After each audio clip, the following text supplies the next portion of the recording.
चश्मा उतार न तो हमारा डिस्टर्ब होता। उतार रतिया में कौन चश्मा लगला कोई आनहरे आविष्कार है। खत्म है बड़ा सफा राती में के चश्मा करिया लगावेला रे।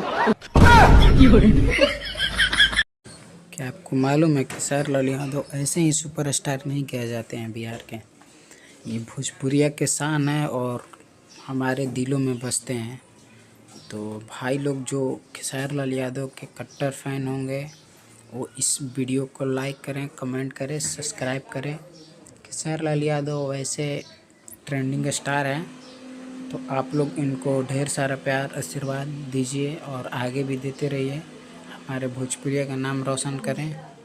तो भाई लोग आप लोगों को और फनी वीडियो चाहिए तो इस वीडियो को लाइक सब्सक्राइब कीजिए। आपको नेक्स्ट वीडियो में और फनी वीडियो, इंटरेस्टिंग वीडियो आप लोगों को डालते रहेंगे। तो इस चैनल को लाइक सब्सक्राइब कीजिए और खेसारी लाल के कट्टर फैन है तो वीडियो में एक प्यारा सा कमेंट कीजिएगा। धन्यवाद।